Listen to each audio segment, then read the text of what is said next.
അദ്ദേഹം അടുത്ത ദിവസം ഡൽഹിക്ക് പോകുന്നുണ്ട്.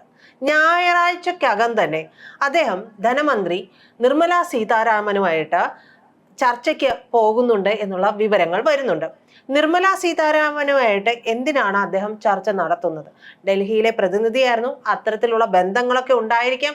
ഇതൊക്കെ സമ്മതിക്കലും ഒരു ഭരണമാറ്റം ഉണ്ടായ സംസ്ഥാനത്ത് നിന്ന് ഭരിച്ചുകൊണ്ടിരുന്ന ഒരു കക്ഷിയുടെ പ്രത്യേക പദവികൾ വഹിച്ചുകൊണ്ടിരുന്ന അദ്ദേഹം ഭരണം പോയതിന് ശേഷം കേന്ദ്രവുമായിട്ട് ബന്ധപ്പെട്ട് നിൽക്കുന്ന ധനമന്ത്രിയുമായിട്ട് എന്തിന് ചർച്ച നടത്തണം? യാതൊരു പദവിയുമില്ല. ഒന്ന് ആലോചിച്ച് നോക്കണം. തിരഞ്ഞെടുപ്പ് ഫലം വന്ന ഉടൻ തന്നെ അദ്ദേഹം പ്രത്യേക പദവി ഒഴിഞ്ഞു. അതുകൂടാതെ കേരള ഹൗസിലെ 304 നമ്പർ മുറി ഒഴിഞ്ഞു. അങ്ങനെ അവിടെയുള്ള എല്ലാ കാര്യങ്ങളും കൃത്യമായി തന്നെ അദ്ദേഹം അവിടെ നിന്നിട്ട് മമത പറഞ്ഞ പോലെ ഞാൻ പോവൂല, ഞാൻ ഈ കസേരയിൽ തന്നെ ഇരിക്കും, അങ്ങനെയൊന്നും പറഞ്ഞില്ല. അത് അദ്ദേഹത്തിന്റെ മാന്യത. അദ്ദേഹം കൃത്യമായിട്ട് ആ പദവിയൊക്കെ ഒഴിഞ്ഞുകൊണ്ട് കേരളത്തിലേക്ക് വരുന്നു. ഒരു കുറച്ച് ദിവസം കഴിഞ്ഞ് അദ്ദേഹം വീണ്ടും പോവുകയാണ് ഡൽഹിക്ക്. 5 ദിവസം അദ്ദേഹം അവിടെ തങ്ങും. KV തോമസ് അവിടെ ഉണ്ടാകും എന്നുള്ളതാണ് നമുക്ക് അറിയാൻ കഴിയുന്ന വിവരം. ഈ 5 ദിവസത്തിനകമാണ് കേന്ദ്ര ധനമന്ത്രി നിർമ്മല സീതാരാമനുമായിട്ട് കൂടിക്കാഴ്ച നടത്താൻ പോകുന്നത്.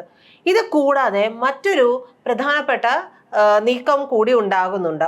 അടുത്ത മാസം പകുതിയോടുകൂടി ഉപരാഷ്ട്രപതിയായിട്ടുള്ള CP രാധാകൃഷ്ണനുമായിട്ട് അദ്ദേഹം ഒരു യൂറോപ്യൻ യാത്രയ്ക്ക് തയ്യാറെടുക്കുന്നു എന്നുള്ളതാണ് ആ വിവരം. അപ്പോൾ നിസ്സാരമായിട്ടുള്ള ബന്ധമല്ല, നിസ്സാരമായിട്ടുള്ള കാര്യങ്ങളല്ല അണിയറയിൽ നടക്കുന്നത്. ഇതൊക്കെ യൂറോപ്യൻ യാത്ര എന്നൊക്കെ പറയുന്നത് ഏതാണ്ട് കുറച്ച് നാളുകൾക്ക് മുമ്പ് തന്നെ ഇതെല്ലാം കൃത്യമായി ചാർട്ട് ചെയ്ത് പ്ലാൻ ചെയ്ത് വെച്ചിരിക്കുന്ന സംഭവങ്ങളാണ്.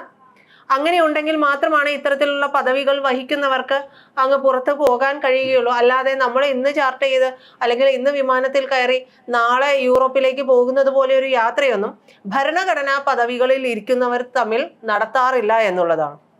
നമ്മൾ പറയില്ലേ, മോദി നോർവേയിലേക്ക് പോയി, അല്ലെങ്കിൽ മോദി യൂറോപ്പിലേക്ക് പോയി, ഇല്ലെങ്കിൽ സൗദി അറേബ്യയിലേക്ക്. ഇതെല്ലാം കൃത്യമായി ചാർട്ട് ചെയ്യപ്പെട്ട് വെച്ചിരിക്കുന്ന സംഭവങ്ങളാണ്, കാര്യങ്ങളാണ്. അതിനനുസരിച്ചിട്ടാണ് ഒരു രാജ്യത്തിൻ്റെയും കാര്യങ്ങൾ നീങ്ങുന്നത്. അത് തന്നെയാണ് സാധാരണയായിട്ട് സംസ്ഥാനങ്ങളുടെ കാര്യത്തിൽ സംഭവിക്കുന്നത്. അപ്പോൾ എല്ലാത്തിനും ഒരു പ്രോട്ടോകോൾ ഉണ്ടാകും, എല്ലാത്തിനും ഒരു ചട്ടം ഉണ്ടാകും. ആ ചട്ടപ്രകാരം ഈ യൂറോപ്യൻ യാത്രയപ്പോൾ നേരത്തെ കാലേ കൂട്ടി തീരുമാനിച്ചു വെച്ചിട്ടുണ്ട്. അപ്പോൾ ഭരണമാറ്റം ഉണ്ടാകുമെന്ന് KV തോമസ് ഉറപ്പിച്ചിരുന്നു എന്നുള്ളതല്ലേ അതിൽ നിന്ന് നമ്മൾ മനസ്സിലാക്കേണ്ടത്.